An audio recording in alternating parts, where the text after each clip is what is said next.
ሰላም እንዴት አላችሁ ክቡራን ተመልካቾቻችን ይህ ፋና ሚዲያ ኮርፖሬሽን ከጀስቲስ ፎር ኦል ጋር በመተባበር በየሳምንቱ በዚህ ሰዓት ወደ እናንተ የሚያደርሰው ስለፍትህ የተሰኘው መሰናዷችን ነው። በዛሬው ቆይታችንም እንዲሁ ወደ ፌዴሬሽን ምክር ቤት የሚያመሩ በፍርድ ቤት የተያዙ ጉዳዮች ምንድናቸው ምን መስፈርቶችን ማሟላት አለባቸው በሚል ዙሪያ ይሆናል። በዚህ ጉዳይ ላይ ደግሞ ከኛ ጋር ቆይታ እንዲያደርጉ እንግዶችን እዚህ ስቱዲዮ ጋብዣለሁ። እንግዶችም አቶ ያደታ ግዛው በህገ መንግስት አጣሪ ጉባኤ ጽህፈት ቤት የህገ መንግስት ጉዳዮች ትርጉም ዳይሬክተር እንዲሁም ብዙነህ ታጋኔ ከፍተኛ ህገ መንግስት ትርጉም ተመራማሪ ናቸው። እንግዶቼ ለቃለም ጠይቁ ፈቃደኛ ሆናችሁ ስቱዲዮ ድረስ ስለተገናኘን ከልብ ነው ማመሰግነው። መልካም። የፌዴሬሽን ምክር ቤት ከፊል የዳኝነት ስልጣን አለው ወይ ከሚለው እንጀምር። በኢትዮጵያ የህገ መንግስት ትርጉም በዋነኛነት በሁለት ተቋማት ነው ትርጉም ስራ የሚሰራው። የመጀመሪያው የህገ መንግስት ትርጉም ጉዳዮች አጣሪ ጉባኤ ነው። አጣሪ ጉባኤው 11 የህግ ባለሙያዎች ያሉበት፣ በእርግጥ 11 ውስጥ 8ቱ በተለይ 6ቱ በከፍተኛ የተመሰከረላቸው የህግ ባለሙያዎች መሆን ያለባቸውና በምክር ቤት የሚሾሙ ናቸው። ሁለቱ ደግሞ የፌደራል ጠቅላይ ፍርድ ቤት ፕሬዝዳንትና የፌደራል ጠቅላይ ፍርድ ቤት ምክትል ፕሬዝዳንት ያሉበት፣ 3 አባላት ደግሞ እንዲሁ ከፌዴሬሽን ምክር ቤት የሚወከሉበት ነው። እንግዲህ ይሄኛው አንዱ ተቋም ነው። ይሄኛው ተቋም በኋላ ላይ በሰፊው እንደምናነሳው የህገ መንግስት ጉዳዮች በቀጥታ የሚቀርብለት ጥያቄ የሚቀርብለት እነዛን ጥያቄዎች መርምሮ የውሳኔ ሐሳቦችን ለፌዴሬሽን ምክር ቤት የሚያቀርብ ተቋም ነው። የፌዴሬሽን ምክር ቤት በዚህ መልኩ ከአጣሪ ጉባኤ የሚቀርቡለትን የህገ መንግስት ትርጉም ጉዳዮች ላይ የሚሰጡ የውሳኔ ሐሳቦችን መርምሮ ውሳኔ ይሰጣል። ስለዚህ ሁለቱን ተቋማት አንድ ላይ እንደ አንድ ስራ እንደሚሰሩ ተቋማት ስናያቸው በከፊል የዳኝነት ስልጣን ያለው ነው በተለይ ጉባኤው ብለን ልናነሳው እንችላለን። ምክንያቱም የህግ ባለሙያዎች የተዋቀሩበትና በአብዛኛው የህግ ስራ የሚሰራበትም አካል እንደመሆኑ መጠን ማለት ነው። እሺ አቶ ብዙነህ ወደ ፌዴሬሽን ምክር ቤት የሚያመሩ ወይም ደግሞ ከፊል የዳኝነት ስልጣን አለው ብለናል። የፌዴሬሽን ምክር ቤት በየትኞቹ ጉዳዮች ላይ ነው ምን ጉዳዮችን ይመለከታል የሚለውን እናንሳ። ደግሞ በጉባኤው ደረጃ የሚቀርቡት ጉዳዮች በሁለት ከፍለን ልናይ እንችላለን። አንደኛ ከፍርድ ቤቶችና ከአስተዳደር ፍርድ ቤቶች የሚነሱ ጉዳዮች፣ እነዛ ደግሞ የመጨረሻ ውሳኔ የተሰጠባቸው ጉዳዮች ቀጥታ ህገ መንግስት ጥሰት ተፈጽሞባቸዋል ብሎ የሚያምን አካል ለጉባኤው ያቀርባል ማለት አጣሪ ጉባኤው ያቀርባል። በዛ አግባብ ጉባኤው አይቶ የሚያስፈልጋቸው ትርጉም ያስፈልጋል ብሎ የሚያምንባቸውን ለፌዴሬሽን ምክር ቤት የሚልክበት አግባብ አለ። ሁለተኛ ደግሞ ህገ መንግስታዊነት ህገ መንግስቱን ይጥሳል አግባብ አይደለም የሚሉ አይነት ጉዳዮች ሲያጋጥሙ ቀጥታ የፍርድ ቤቶችን ፕሮሰስ ሳይጠብቁ የሚቀርቡበት አካዋን አለ። ሶስተኛ ደግሞ ከምክር ቤቶች ከህግ አውጪዎች እንዲሁም ደግሞ ከህግ አስፈጻሚዎች ከፍርድ ቤቶች ቀጥታ ኮርት ሪፈራል ይባላል። ከፍርድ ቤቶች ይመጣ ቀጥታ ሊመጣ ይችላል። ከህግ አውጪዎች ከከተማ አስተዳደር ምክር ቤቶች 1/3 በላይ ድምጽ ካገኘ ቀጥታ ለጉባኤው ሊመጣ ይችላል። ጉባኤው ደግሞ እነዚህ ጉዳዮችን አይቶ መርምሮ ትርጉም ያስፈልጋል ብሎ የሚያምንባቸውን ጉዳዮች ላይ የውሳኔ ሐሳብ አዘጋጅቶ ለምክር ቤቱ ያቀርባል ማለት ነው። ስለዚህ ምክር ቤቱ በዋናነት የሚያያቸው ጉዳዮች እነዚህ ናቸው ማለት ነው። አጠር አድርገን ስናይ በዝርዝር ደግሞ ከጉዳይ አይነት ከተለያዩ ነገሮች ሊኖሩ ይችላሉ። ግን በዋናነት ከፍርድ ቤት ከሁለቱም ከአስተዳደርና ከመደበኛ ፍርድ ቤቶች የሚመጡ ጉዳዮችን ከህግ አውጪ የሚመጡ ኮርት የህገ መንግስታዊነት ይሁን የውሳኔ ህገ መንግስታዊነት ኢቭን የህገ መንግስት ራሱ ህገ መንግስት ትርጉም ጥያቄዎችን በዛ አግባብ መጥቶ የሚታዩ ጉዳዮች ናቸው ማለት ነው። እስኪ ጉዳዮች ወደ ህገ መንግስት አጣሪው ወይም ደግሞ ወደ ፌዴሬሽን ምክር ቤት ሲመጡ ምን መስፈርቶችን ማሟላት አለባቸው? የህገ መንግስት ትርጉም ጉዳዮች በቀጥታ ከፍርድ ቤት ሊቀርብ ይችላል። የኮርት ሪፈራል የምንለው አንድ ጉዳይ በፍርድ ቤት በክርክር ላይ ገና ወይም በሂደት ላይ ያለ የህገ መንግስት ትርጉም ጥያቄ ሊነሳበት ይችላል። የህገ መንግስት ትርጉም ጥያቄ ሲነሳበት ጉዳዩን የያዘው ፍርድ ቤት ለጉባኤው እንዲልክለት ባለ ጉዳዩ ሊጠይቅ ይችላል። ራሱ ጉዳዩን የያዘው ፍርድ ቤት ደግሞ ይሄ ጉዳይ ህገ መንግስት ክርክርን ወይ ህገ መንግስት ጉዳይን የሚያስነሳ ጉዳይ ስለሆነ ለአጣሪ ጉባኤ ሄዶ ምክር ቤቱ ውሳኔ ሊሰጥበት ይገባል ብሎ ሊያምን ይችላል። ስለዚህ በዚህ ጊዜ ጉዳዩን ይልካል። ከፍርድ ቤት የሚላኩ እንዲህ አይነት ጉዳዮች የራሳቸው መስፈርት አላቸው። ለምሳሌ ያው ፍርድ ቤቶች ስለሚልኩት ፍርድ ቤቶች በዋነኛነት የህገ መንግስት ትርጉም ያስፈልጋል ብሎ ያመኑበትን ምክንያት በመጥቀስ ከየት ችሎት እንደሆነ ከየት ፍርድ ቤት እንደሆነ የዳኛውን የተከራካሪ ወገኖችን እንዲሁም ደግሞ ለህገ መንግስት ትርጉሙ ምክንያት የሆኑትን ዝርዝር ነገሮች በመግለጽ ለአጣሪ ጉባኤ ሊልከው ይችላል። ይሄ ገና በፍርድ ቤት በሂደት ላይ ያለ የህገ መንግስት ትርጉም ጥያቄ ሲነሳ ስለሚያስፈልገው መስፈርት ነው።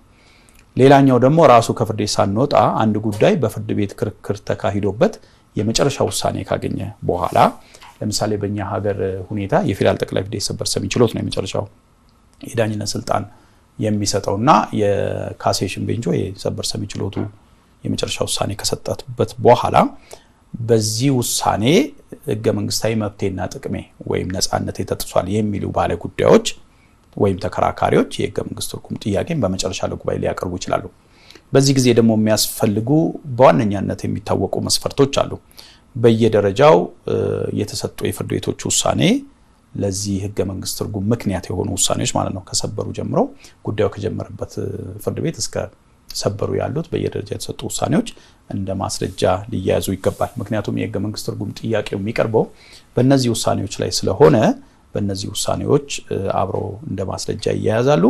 አመልካቹ በዋነኛነት በዚህ በፍርድ ቤቱ ውሳኔ የተጣሰበት ህገ መንግስታዊ መብት ወይም ነፃነት የትኛው እንደሆነ ተጥሷል ብሎ ያመነበት ምክንያቶችን በዝርዝር በመጻፍ ለህገ መንግስት ትርጉም ያቀርባል ማለት ነው። ስለዚህ በዋነኛነት አመልካቹ ወይም የህገ መንግስት ትርጉም ጥያቄውን የሚያቀርበው ወገን ወይም አካል ዝርዝር ህገ መንግስታዊ መብቱ የተጣሰበት ወይ ነፃነቱ የተጣሰበትን ምክንያቶች በዝርዝር ማቅረብ ይጠበቅበታል። ስለዚህ ማመልከቻ ያስፈልጋል ማለት ነው። የህገ መንግስት ትርጉም አቤቱታ ጥያቄ እንለዋለን። ያስፈልጋል እንደ ማስረጃ በየደረጃው የተሰጡ ፍርድ ቤቶች ውሳኔዎች አብረው መያያዝ ይኖርባቸዋል። እንዲሁም እንደ ተጨማሪ ማስረጃ ደግሞ በየፍርድ ቤቱ በየደረጃው የቀረቡ ግራቀኙ ተከራካሪ በሚኖረው ጊዜ ግራቀኙ ያቀረቧቸውን ክርክሮች፣ ክሶች፣ መልሶች በይግባኝ ደረጃ የይግባኝ ቅሬታ መልስ እንዲሁም ደግሞ በሰበር ደረጃ የሰበር አቤቱታዎች አብረው ሊያያዙ ይገባል ማለት ነው። ይሄ እንግዲህ በፍርድ ቤት ሂደቱን ጨርሶ ወደ ህገ መንግስት ጉዳዮች አጣሪ ጉባኤ የሚቀርቡ የህገ መንግስት ጥያቄዎችን በተመለከተ ነው። በሶስተኛነት ቅድም አቶ ብዙነህ እንዳነሳው ከአስፈጻሚ አካላት የህገ መንግስት ትርጉም ጥያቄ ሊነሳ ይችላል። የአስፈጻሚ አካላት ውሳኔዎችን ይሰጣሉ፣ ውሳኔዎችን ያስተላልፋሉ፣ አስተዳደራዊ ውሳኔዎችን። በእነዚህ አስተዳደራዊ ውሳኔዎች ላይ ህገ መንግስታዊ መብቴ ወይ ነፃነቴ ተጥሷል የሚል ወገን ወይም ዜጋ አሁንም በእነዚህ ውሳኔዎች ላይ ህገ መንግስት ትርጉም ጥያቄ ሊያቀርብ ይችላል። በተመሳሳይ ቅድም ለፍርድ ቤቶቹ እንዳነሳውት በዚህም ጊዜ ለህገ መንግስት ትርጉም ምክንያት የሆነው አስተዳደራዊ ውሳኔ በዋነኛነት ጥያቄ የሚቀርብበት ውሳኔ በመሆኑ እሱ ውሳኔ ላይ አመልካቹ ወይም አቤቱታውን የሚያቀርበው ወገን እንዴት ያ አስተዳደራዊ ውሳኔ ህገ መንግስታዊ መብቱ እንደጣሰ የትኛው ህገ መንግስታዊ መብቱ እንደተጣሰ በዝርዝር በጥሩ ሁኔታ በበቂ ሁኔታ ማመልከቻው ወይ አቤቱታውን ማቅረብ ይጠበቅበታል። ከዚህ አቤቱታው ጋር ቀደም ለፍርድ ቤቶች እንዳነሳው በዋነኛነት ለዚህ ህገ መንግስት ትርጉም ምክንያት የሆነው አስተዳደራዊ ውሳኔ እንደማስረጃ ያያይዛል። በየደረጃው የተሰጡ አስተዳደራዊ ውሳኔዎች ከሆኑ እነዛን አስተዳደራዊ ውሳኔዎች በማያያዝ ለአጣሪው ጉባኤ ያቀርባል ማለት ነው። መጨረሻ ላይ የአራተኛ ወር ሶስተኛ ስለሚመሳሰሉ የሚቀርበው በፍርድ ቤት ሊታዩ የማይችሉ ጉዳዮች ይሄ ነን ጀስቲፊሸብል ማተር ብለን እንጠራዋለን። በፍርድ ቤት ሊታዩ የማይችሉ ጉዳዮች ላይ ምክር ቤቶች የፌደራልም የክልል ምክር ቤቶችም የሚሰጧቸው ውሳኔዎች አሉ፣ የሚያወጧቸው ህጎች አሉ። እነዚህ ህጎች ወይም ውሳኔዎች እንዲሁም አስፈጻሚ አካላት የሚሰጠው ውሳኔ ወይም የሚያሳልፈው ውሳኔ ላይ ራሱ አስፈጻሚ አካሉ ወይም ደግሞ ምክር ቤቶች የህገ መንግስት ትርጉም ያስፈልጋል ብሎ በፍርድ ቤት የማይታዩ ጉዳዮች ላይ ለአጣሪ ጉባኤ ጉዳዮችን ሊያቀርቡ ይችላሉ። ይሄ በምክር ቤቱ ወይም በአስተዳደራዊ አካላት ውሳኔ የሚላክ የህገ መንግስት ትርጉም ጥያቄ ነው። ለምሳሌ ኢትዮጵያ የምትከተለው የፌደራል ስርዓት ነው። የፌደራል መንግስትና የክልል መንግስታት አሉ። በህገ መንግስታችን በሁለቱ መንግስታት መካከል የስልጣን ክፍል ተደርጓል። ስለዚህ የፌደራሉ መንግስት ይህንን ስልጣኑን ወይ ህገ መንግስታዊ ስልጣኑን ተግባራዊ በሚያደርግበት ጊዜ የክልሎች ስልጣን ጋር ሊደርስ ይችላል ወይም ሊያልፍ ይችላል። በዚህ ጊዜ የሆነ ክልል ላይ የፌደራሉ መንግስት ስልጣኔን ጥሷል፣ በህገ መንግስቱ ይሄ ጉዳይ የሚመለከተው የኔ ስልጣን ነው ብሎ አቤቱታ ሊያቀርብ ይችላል። የፌደራሉ መንግስት አስፈጻሚ ሊሆን ይችላል፣ ህግ አውጪው አካል በሚያወጣው ህግ ወይም በሚሰጠው ውሳኔ ላይ ህገ መንግስታዊ የስልጣን ክፍፍሉ ተጥሷል ብሎ የሚያምን የክልል ምክር ቤት ወይ የክልል አስፈጻሚ አካል ጥያቄውን ሊያቀርብ ይችላል። በተመሳሳይ ክልሎች ህገ መንግስታዊ ስልጣናቸውን ተግባራዊ በሚያደርጉበት ጊዜ ወደ ፌዴራሉ ስልጣን ሊያልፉ ይችላሉ። በዚህም ጊዜ የፌዴራሉ ህዝብ ተወካዮች ምክር ቤት ሊሆን ይችላል፣ የተለያዩ አስፈጻሚ አካላት በካቢኔ 1/3 ድምጽ በመወሰን ይሄ ጉዳይ የህገ መንግስት ትርጉም ጥያቄ ሊቀርብበት ይገባል ወይ ሊታይ ይገባል በማለት በቀጥታ ወደ ፍርድ ቤት ጉዳዩ ሳይሄድ ወደ ሌሎች አካላት ሳይሄድ ቀጥታ ለህገ መንግስት ጉዳዮች አጣሪ ጉባኤ ጉዳዩን ሊልኩት ይችላሉ። የህገ መንግስት ጉዳዮች አጣሪ ጉባኤ በዚህ መልኩ እነዚህ መስፈርቶቹን በመሟላታቸውን በማረጋገጥ የትርጉም ስራውን ይሰራል። እንግዲህ በእንዲህ አይነት መጨረሻ ላይ ያነሳውት አይነት ትርጉም ሲመጣ ደግሞ ለዛ ህገ መንግስት ጥያቄ ትርጉም ምክንያት የሆነው ህግ ሊሆን ይችላል፣ አዋጅ፣ ደንቦችና መመሪያዎች ሊሆኑ ይችላሉ። እነዛ መመሪያዎች እንዴት ህገ መንግስቱን እንደጣሱ በምክንያቶቹም በቂ ምክንያት ህገ መንግስቱ ተጥሷል ያለበትን በቂ ምክንያት አመልካቹ የመንግስት አካል ወይም የፌደራል ወይ የክልል አስፈጻሚ ወይ ምክር ቤቶቹ በግልጽና በዝርዝር ያንን ምክንያት በመጥቀስ የህገ መንግስት ትርጉም ጥያቄ ተጣሰ ወይ ይጥሳል ከተባለው አዋጅ ጋር ወይም ውሳኔ ጋር በማያያዝ ለአጣሪ ጉባኤ ያቀርባሉ። ስለዚህ እንደየጉዳዩ አይነት እነዚህ 3 እና 4 አይነት መስፈርቶች ለየጉዳዩ አይነት ያስፈልጋሉ። በዚህ መልኩ ጥያቄ ይቀርባል ወይ ሊቀርብ ይችላል ማለት ነው። እሺ እንደው አቶ ብዙነህ ጉዳዮች ወደ ህገ መንግስት አጣሪ ጉባኤው ከመጡ በኋላ እስከ መጨረሻው ድረስ ያላቸው ሂደት አስገዳጅነታቸውን ጨምሮ እሱን ደግሞ እናንሳ። መስፈርቶቹን አሟልቶ መዝገቦቹ ከተከፈቱ በኋላ ቀጥታ ምንድነው የሚደረገው? ጉባኤው የራሱ ባለሙያዎች አሉት፣ ኤክስፐርቶች። እነዛ ኤክስፐርቶች ጉዳዩን ያጠናሉ፣ ይመረምራሉ። ከዛ ረቂቅ የሆነ የውሳኔ ሐሳብ ያዘጋጁና ለንዑስ ጉባኤ የሚባል የተደራጀ አለ ከጉባኤዎች መካከል ለነሱ ያቀርባል። የንዑስ ጉባኤዎቹ በረቂቅ ሐሳቡ ላይ ተወያይቶ አዳብሮ ለዋና ጉባኤ እንዲቀርብ ያደርጋሉ። ከዛ በኋላ ዋና ጉባኤው የቀረበው የህገ መንግስት አቤቱታ ወይ የህገ መንግስት ትርጉም ጥያቄ የህገ መንግስት ትርጉም አያስፈልገውም፣ ምንም የተጣሰ ህገ መንግስት ድንጋጌ ወይ ደግሞ መብት የለም ብሎ የሚያምን ከሆነ እሱን ይዘጋዋል ማለት ነው። እዛ ለባለ ጉዳዩ እንዲያውቁ ይደረጋል ማለት ነው በኮሙኒኬሽን በኩል። ከዛ ሌላው የህገ መንግስት ጥሰት ተፈጽሞበታል ብሎ የሚያምን ከሆነ ጉባኤው ምንድነው የሚያደርገው? ጭብጥ ይመሰርትና ተጠሪ ወይ ደግሞ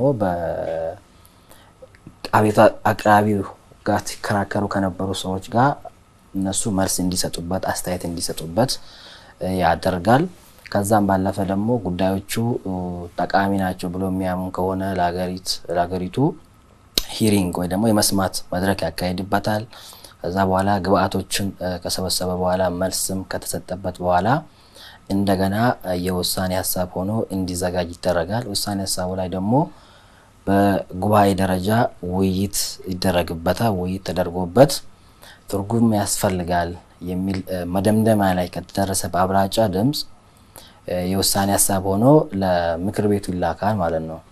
ያ የውሳኔ ሐሳብ በምክር ቤቱ ከቀረበ በኋላ ምክር ቤቱ ተቀብሎት የሚያጸድቀው ከሆነ አስገዳጅ ውሳኔ ይሆናል ማለት ነው። ይህ የምክር ቤቱ ውሳኔ ደግሞ የፌዴሬሽን ምክር ቤት ስልጣንና ተግባር ለመዘርዘር ባወጣው አዋጅ መሰረት እንደ ህገ መንግስት ድንጋጌ የሚቆጠርና ተፈጻሚነት ያለው በመሆኑ በስር ያሉት ፍርድ ቤቶች በክልልም ሆነ ቅድም እንደተባለው በሁለት አይነት ፍርድ ቤቶች ስላለን የክልል ፍርድ ቤቶችም የፌዴራል ፍርድ ቤቶችም ውሳኔውንም የማስፈጸም ግዴታ አለበት። በዛ አግባብ ነው ውሳኔ ምክር ቤቱ ውሳኔ የሚፈጸመው። አለመፈጸም ደግሞ የህግ ተጠያቂነትም እንደሚያቀርብ እንደሚያስከትል የምክር ቤቱ ቅድም ያልኩሽ አዋጅ ላይ የተደነገገ ነው። እንዲሁም ደግሞ በጉባኤው አሰራር ስነ ስርዓት ላይም የጉባኤውን ደግሞ የምክር ቤቱን ውሳኔ ያለመፈጸም የህግ ተጠያቂነትን የሚያስከትል መሆኑን የደነገገ በመሆኑ ጉባኤው ትርጉም ያስፈልጋል ያላቸው ውሳኔዎች ላይ በዛ አግባብ ምክር ቤቱ ተቀብሎ ካጸና ያ ውሳኔ ተፈጻሚ ይሆናል ማለት እንደ መደበኛ ፍርድ ቤቶች ውሳኔ አስገዳጅም ነው ተፈጻሚም ነው። እንደ ህገ መንግስቱም ድንጋጌ ተቆጥሮ እንደ ፕሬዝዳንት ፍርድ ቤቶችንም እሱን ተከትሎ ውሳኔ እንዲሰጡ ያስገድዳል ማለት ነው። አቶ ያደታ ያለባቸው የስራ ጫና እስከምን ድረስ ነው? ምን ያህል ጉዳዮች ወደ እናንተ ይመጣሉ? ሲመጡስ በአግባቡ ነው ወይ? ተገቢው መስፈርት አሟልተው ነው ወይ? ከሚመጡላችሁ ጉዳዮች ውስጥ ትክክለኞቹ ምን ያህሎቹ ይሆናሉ? ጉባኤው ስራ ከጀመረ ጀምሮ 10,000 በላይ ጉዳዮች ለህገ መንግስት ጉዳዮች አጣሪ ጉባኤ ቀርቧል። ከነዚህ 10,000 መዝገቦች በላይ ከቀረቡለት በላይ ውስጥ ወደ 8,000 በላይ የሚሆኑት የህገ መንግስት ትርጉም ጥያቄዎች ላይ ውሳኔዎች ተሰጥቷል። ከዚህ ውስጥ 100 ምናምን የሚሆኑት የህገ መንግስት ጥሰት የተፈጸመባቸው የህገ መንግስት ትርጉም ያስፈልጓቸዋል ተብሎ በጉባኤው ለምክር ቤቱ የውሳኔ ሐሳብ የቀረበባቸውና ምክር ቤቱ እነዛን የውሳኔ ሐሳቦች መርምሮ የመጨረሻ ውሳኔ የሰጠበት ሁኔታ ነው ያለው። ስለዚህ ከዚህ አንፃር በርካታ ጉዳዮች መጥቷል ብለን ልናነሳ እንችላለን። በእርግጥ ከሌሎች ሀገሮች ልምድ ኢትዮጵያ ካላት የህዝብ ብዛት ካለው እንትን አንፃር ስናይ ደግሞ በእርግጥ ይሄን ያህል መዝገብ ወይም የህገ መንግስት ትርጉም ጥያቄ መምጣቱ ብዙ ነው ወይ ሊያስብል ይችላል። ገብቶሻል? እና ከዛ አንፃር ሊታይ ይችላል። ነገር ግን ከጉባኤው አሰራር ከምክር ቤቱ አወቃቀር አንፃር ደግሞ ስናይ ትንሽ የስራ ጫና አለው። ምክንያቱም ጉባኤው በቋሚነት በዛው በጉባኤ ስራ ላይ ተቀጠሩ አይደሉም። በተወሰነ ጊዜ በሳምንት 2 ጊዜ እየተሰበሰቡ ጉዳዮችን የሚያዩበት ሁኔታ ነው ያለው። ምክር ቤቱ ደግሞ እንደምታውቂው በአመት 2 ጊዜ 3 ጊዜ ሌሎች አጀንዳዎችም ያሉበት ምክር ቤት እንደመሆኑ መጠን ለህገ መንግስት ትርጉም ጉዳዮች እየተሰበሰበ ውሳኔ የሚሰጥበት አግባብ ነው ያለው። ከዚህ አንፃር ስናይ የስራ ጫናው ብዙ ነው፣ ከባድ ነው። ስለዚህ የስራውን ጫና በዛ መልኩ ማንሳት እንችላለን። የህገ መንግስት ትርጉም ጉዳዮችና አቤቱታዎች አቀራረብ በተመለከተ ደግሞ ዜጎች ጋር የህግ ባለሙያዎች ጋር ያለው አመለካከትና አስተሳሰብ እውቀት ምን ይመስላል የሚለውንም ማየት በጣም አስፈላጊ ነው። ቅድም እንዳልኩሽ ልምዱና ስራውም ተቋማቱም በደንብ በዚህ ስራ ላይ ጠንካራ ስራ እየሰሩ እንደሆነ እየታወቀ ያለው በቅርብ ጊዜ ወዲህ ነው። በተለይ ቅድም አቶ ብዙና አንስቶልሻል። አንዳንድ ሀገራዊ የሆኑ ጉዳዮች በጣም ወሳኝ የሆኑ ጉዳዮች ላይ ጉባኤው የመሰማት ሂደት ባለሙያዎችን የመስማት መድረኮችን ሁሉ ያዘጋጃል። ለምሳሌ 6ኛው ሀገራዊ ምርጫ እንደምታስታውሺው የህገ መንግስት ትርጉም ጥያቄ ቀርቦበት በላይቭ የተላለፈ የመሰማት ሂደት እንደተካሄደ ይታወቃል። ከዛም በኋላ ጉባኤዎች በእንደዚህ አይነት ሀገራዊ ጥቅምና ፋይዳ ያላቸው የህገ መንግስት ትርጉም ጉዳዮች ላይ ሂሪንግ ይሰማል። እነዚህ ተቋሙ በዚህ በኩል እንደዚህ አይነት ትልልቅ የህገ መንግስት ትርጉም ጥያቄዎችን እንደ መስራቱ መጠን የሚቀርቡለት አቤቱታዎችና ጥያቄዎች ግን በዛ ልክና በዛ ደረጃ አይደሉም። እውነት ለመናገር ያለው አስተሳሰብና አመለካከት ይልቁንም ጉባኤውንና ምክር ቤቱን እንደ አንድ የፍርድ ቤት ደረጃ የማየት አንድ ሰው ወይ አንድ ባለ ጉዳይ ጉዳዩን የፌደራል ጠቅላይ ፍርድ ቤት ሰበር ሰሚ ችሎት ድረስ ከተከራከረ በኋላ ጉዳዩን ቀጥታ እንደ አንድ ይግባኝ መድረክ የማየትና ወደ ጉባኤ ይዞ የመምጣት ልምዶች በሰፊ ይታያሉ። ይሄን ለምሳሌ ከሚቀርቡት አቤቱታዎች እኛ የምንታዘባቸው ነገሮች አሉ። ፒውርሊ የህግ ክርክር የማስረጃ ክርክርን የሚያደርጉ ሰዎች አሉ ጉባኤው ጋር።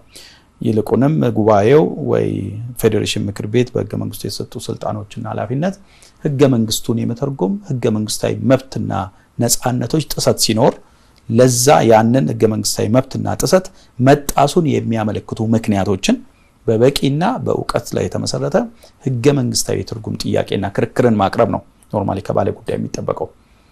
አብዛኞቹ የህገ መንግስት ትርጉም ጥያቄዎች አቤቱታዎች ግን እንደዛ አይደሉም። እንደ ፍርድ ቤቱ መደበኛ ፍርድ ቤት የህግ ክርክሮችን የማካሄድና መሰል ጉዳዮችን ወደ ጉባኤው የማቅረብ ልምዶች አሉ። ይሄ ደግሞ በጉባኤ ስራ ጫና ላይ በጉባኤ በሚሰጣቸው ውሳኔዎች ጥራትና መጠን ላይ ከፍተኛ የሆነ ጫና ያስከትላሉ። አቶ ብዙነህ በፌዴሬሽን ምክር ቤት የሚሰጡ ውሳኔዎች አስገዳጅ ናቸው ብለናል። ውጤታቸው ምንድነው? ምን ውጤት ይዘው ይመጣሉ? በውጤታቸው ምንድነው? ዋና ዓላማው ከምክር ቤቱ የሚወጡት ጉዳዮች ውሳኔዎች በአንድ ጉዳይ ላይ ከተሰጠ ተመሳሳይ ጉዳይ የሚመጡ ጉዳዮች ላይ በዛ አግባብ ውሳኔ እንዲሰጥ የሚያስገድዱ ናቸው ማለት ነው። እዛ አንፃር ጠቀሜታ አለው። ተፈጻሚነቱም በመላ ሀገሪቱ ነው። ሁሉም የመንግስት ተቋም ህገ መንግስቱን የማክበርና የማስከበር ግዴታ እንዳለበት ይሄንንም የምክር ቤቱን አስገዳጅ ውሳኔዎች የማክበር የማስከበር የመጠቀም ግዴታ አለበት ማለት ነው። እሺ አቶ ያደታ እስካሁን ድረስ ወደ ህገ መንግስት አጣሪ ጉባኤው መተው ወደ ፌዴሬሽን ምክር ቤት ሂደው ውሳኔ ከተሰጡባቸው ውስጥ አስተማሪ ሆኑትን ከፍትሐ ብሔር ጉዳዮችም ከወንጀል ጉዳዮችም እናንሳ። እርስዎ ከፍትሐ ብሔር ጉዳይ ይንገሩኝ። ምክር ቤቱ ከቅርብ ጊዜ ወዲህ ውሳኔ የሰጠባቸው በርካታ ጉዳዮች ውስጥ በጣም የሚታወቁትና ብዙ ጊዜ ክርክር የሚነሳባቸውን ጉዳዮች ማየት እንችላለን። የፌደራል ጠቅላይ ፍርድ ቤት ሰበር ሰሚ ችሎት 2012 አካባቢ ላይ ይመስለኛል ወይም ከዛ በፊት በባልና ሚስት መካከል የነበረ ጋብቻ በፍርድ ቤት ፍቺ ሳይካሄድ ለምሳሌ ፍርድ ቤት የቤተሰብ ህጉ የፌደራልም የክልሎችም የቤተሰብ ህጎች በግልጽ ፍቺ መካሄድ ያለበት ወይ ፍቺ መሰጠት ያለበት በፍርድ ቤት ውሳኔ መሆን እንዳለበት በግልጽ ይደነግጋሉ። ይሄ የራሱ ሁለት መሰረታዊ ዓላማዎች አሉት። አንዱ የባልና ሚስትን እንዳይፋቱ ጥረት ፍርድ ቤት ያደርግና መጨረሻ ላይ ካልተሳካ ነው ወደ ፍቺ የሚሄደው። ፍቺ ከተሰጠ በኋላ ደግሞ ሁለት ውጤቶች አሉት ፍቺ።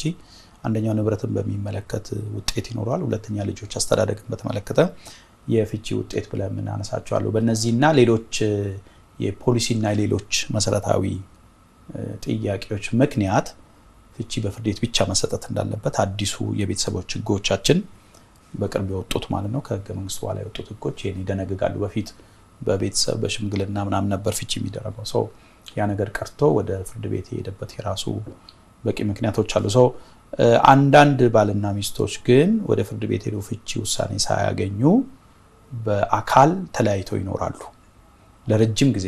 ለምሳሌ 10 ዓመት ሊሆን ይችላል፣ 15 ዓመት ሊሆን ይችላል። ፍቺያቸው በጋብቻቸው በስነ ስርዓት ህጉ በሚለው አግባብ ወደ ፍርድ ቤት ሄደው የፍቺ ውሳኔ ሳይሰጥበት በአካል ተለያይተው በመኖራቸው ብቻ ተፋተናል ወይም እንደተፋቱ ይቆጠራል የሚል ሰፊ ክርክር ነበረ በፍርድ ቤቶችና መጨረሻ ላይም የፌደራል ጠቅላይ ፍርድ ቤት ሰበር ሰሚ ችሎት በዚህ ጉዳይ ላይ አዎ እውነትም ባልና ሚስቱ በአካል ተለያይተው እስከኖሩ ጊዜ ድረስ የየራሳቸው የግል ኑሯቸውን እስከጀመሩ ጊዜ ድረስ ጋብቻው አለ ብለው ማለት አይቻልም። ፍርድ ቤት መጥቶ ፍቺ ባይሰጣቸው በሁኔታ ተፋቷል በሚኖሩበት ሁኔታ እና በፈጠሩት ሁኔታ ፍቺ ተፈጽሟል የሚል ውሳኔ ሰጥቶ ነበር። ይሄ ለረጅም ጊዜ የህገ መንግስት ክርክር ሲቀርብበት ነበር።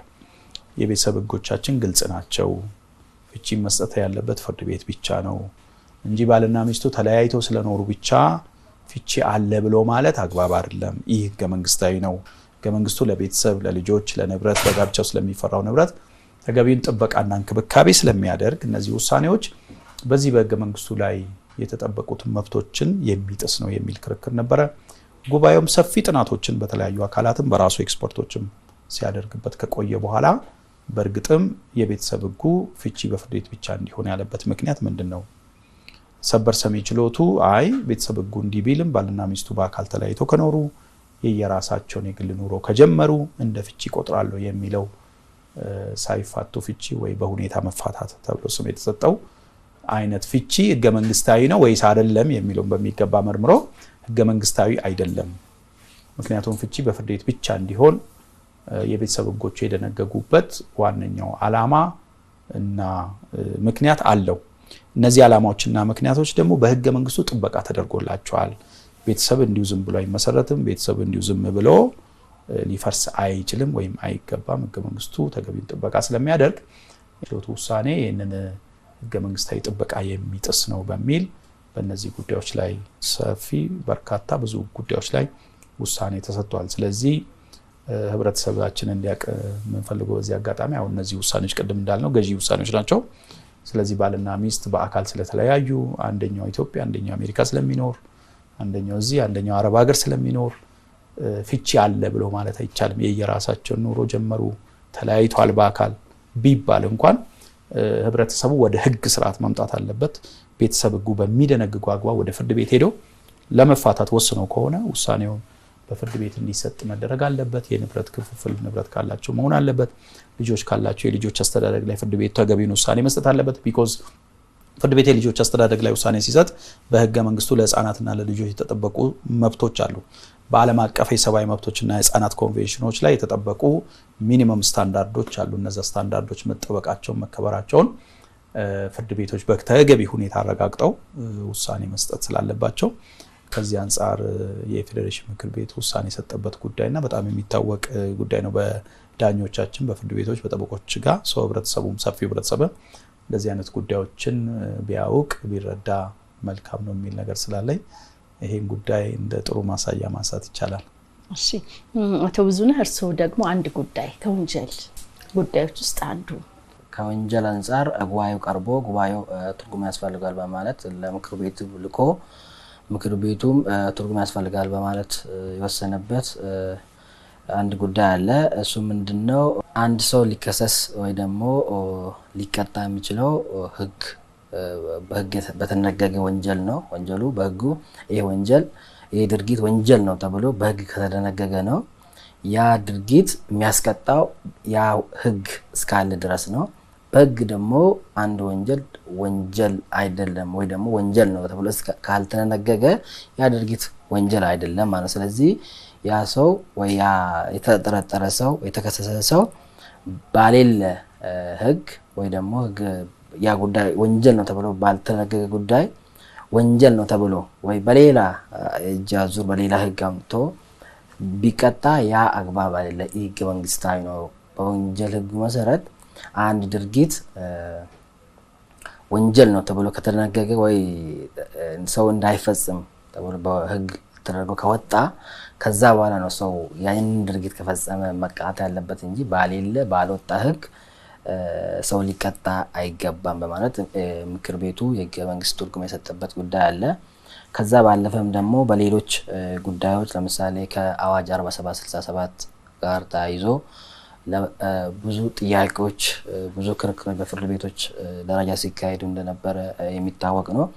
እነዚህም ጉዳዮች ለአጣሪ ጉባኤ ቀርቦ አጣሪ ጉባኤ መርምሮ ትርጉም ያስፈልጋል ማለት ወደ 9 የሚጠጉ መዛግብትን ለምክር ቤቱ ልኮ ምክር ቤቱ ውሳኔ የሰጠባቸው መዝገቦች አሉ። ከዛ አንፃር እንደ ፕሬዝዳንት የሚቆጠረው ለምሳሌ ለረጅም ጊዜ መንግስት እጅ የቆየ ቤት የመንግስት ሆኖ እንደሚቆጠር እና ግለሰቦች አላግባብ ቤቴ አላግባብ ተወርሶብኛል የሚሉ ከሆነ በመንግስት በፕራይቬታይዜሽን ኤጀንሲ ነበር ውሳኔ ሲሰጥ። በፕራይቬታይዜሽን ኤጀንሲ ወይ ደግሞ በአስተዳደር አካል በህገወጥ ነው የተሰጠው የተወረሰው ተብሎ ውሳኔ ማሰጠት እንዳለባቸው ያንን ተገናርጎ ውሳኔ የሰጠበት የህገ መንግስት ትርጉም የሰጠበት አለ። ከዛም ባለፈም ደግሞ ባለይዞታነት ጋር ተያይዞ መሬት የማይሸጥ የማይለወጥ የመንግስትና የህዝብ ሀብት መሆኑንና የመሬት ላይ የሚደረጉ የሽያጭ ውሎች የህገ መንግስታዊ መሆናቸውን ለረጅም ጊዜ የሚደረጉ የመሬት ውሎች ኮንትራቶች እነዛም ደግሞ በተለይ የገጠር መሬት ላይ አርሶ አደሮችን ከይዞታቸው ላይ የመንቀል ውጤት ያላቸው በመሆኑ እነዛም ውሎች በዛ አግባብ የተደረጉ ስምምነቶችም የህገ መንግስታዊ መሆናቸውን የሰጠበት አለ። ከዛም ባለ ውሳኔዎች ደግሞ በምክር ቤቱ በጆርናል የሚታተሙ ናቸው። በፌዴሬሽን ምክር ቤት በአጣሪ ጉባኤ ደረጃም ደግሞ የሚገኙ ናቸው። በጆርናሎች ለምክር ቤቱ የላካቸው ውሳኔ ሀሳቦች በጆርናል ይታተማሉ። ከዛም በኋላም ደግሞ ውሳኔ የተሰጠባቸው ህብረተሰቡ ማወቅ ያለባቸው ውሳኔዎችም ደግሞ በጆርናል የሚታተሙ በተለያዩ ዌብሳይቶች ላይ የሚገኙ ናቸው። ስለዚህ ህብረተሰቡ እነዚህ ህጎች አስገዳጅ ከመሆናቸው አንፃር ጠቃሚ ከመሆናቸው አንፃርና ከነዚህ ማግኘት የሚችል ከሆነ ከጆርናሉ አንቦ እንዲረዳ የተለያዩ ስለሚጠቅም ማለት ነው። ከጆርናሎቹን አክሰስ ማድረግ ከሆነ ከዌብሳይት ደግሞ አክሰስ ማድረግ ስለሚችል ከዛ አንፃር አይቶ ቢጠቀም ጠቃሚ ነው፣ ለኛም ጠቃሚ ነው፣ ለህብረተሰቡም ጠቃሚ ነው የሚል መልእክት ነው ያለኝ። እሺ እንደው እንግዶቼ በውይይታችን ያላነሳ ነው ይህ ቀረ ጎደለ ይሄ ቢነሳ የምትሉት ጉዳይ ካለ እድሉን ልስጣችሁ። በህግ ባለሙያዎችና በህብረተሰቡ ዘንድ ሊታወቀው ግንዛቤ ሊወሰድባቸው የሚገባው ትልቁ ነገር የህገ መንግስት ክርክርና የህገ መንግስትን ጉዳይ ከፍርድ ቤቶች ጉዳይ ለይቶ መታየት አለበት። አንድ ሰው የህገ መንግስት ክርክር የህገ መንግስት ጥሰት ከሌለበት በስተቀር ጉዳዩ አለበት ብሎ ካላመነ በበቂ ሁኔታ ካላመነ በስተቀር ጉዳዩን አጣሪ ጉባኤ ከማምጣት የለበትም የሚል ነገር አለኝ። አንዳንድ ብዙ ጉዳዮች ፍርድ ቤቶች ላይ ማለቅ መቻል አለባቸው። ፍርድ ቤቶች በዋነኛነት ህግን ተርጉሞ ማስረጃ መስኖ ውሳኔ ይሰጣሉ። የምናመጣቸው ጉዳዮች ፒውርሊ የህግ ክርክር የማስረጃ ክርክር ሲሆኑ ፍርድ ቤቶች ላይ ጉዳዩ ማለቅ መቋጨት አለበት። ነገር ግን ደግሞ መብት ተጥሷል ህገ መንግስታዊ መብት ተጥሷል የሚል ሰው ህገ መንግስታዊ መብቱን ለመጣሱ በቂ ምክንያት ማሳየት የሚችል ሰው ጉዳዩን ለአጣሪ ጉባኤው ለፌዴሬሽን ምክር ቤት ቢያቀርብ ጥሩ ነው። ከዚህ ጋር ተያይዞ ቀደም ያነሳው ታውንም ትኩረት ቢሰጥበት የሚገባው አቤቱታዎቻችንን ስንጽፍ ስናዘጋጅም እነዚህ የፍርድ ቤቶች ውሳኔዎች ራሱ ፍርድ ቤቱ ላይ የነበረውን ክርክር መድገም ሳይሆን እንዴት ህገ መንግስታዊ መብት እንደጣሱ የትኛውን የህገ መንግስቱን ድንጋጌ እንደጣሱ ተጥሷል ብሎ ያመኑባቸው እነዚህ ወይም ተጥሷል የተባሉት መብቶችና ነፃነቶች በእርግጥም በፍርድ ቤቱ ውሳኔ መጣሳቸውን ማሳየት መቻል አለባቸው። አቤቱታችን ለአጣሪ ጉባኤ የሚቀርቡ ጉዳዮች በዚህ መልኩ መቅረብ አለባቸው። ይሄ ሁለት መሰረታዊ ነገሮችን ጥቅሞች አሉት። አንደኛው ባለ ጉዳዮችም ጉዳያቸው በጥሩ ሁኔታ የህገ መንግስት ክርክር ብቻ እንዲካሄድበትና የህገ መንግስት ክርክራቸው ነጥሮ እንዲወጣ ያደርጋል። ለተከራካሪና አቤቱታ ለሚያቀርበው ሰው ይጠቅማል ማለት ነው። ሁለተኛ የጉባኤን የስራ ጫና ይቀንሳል።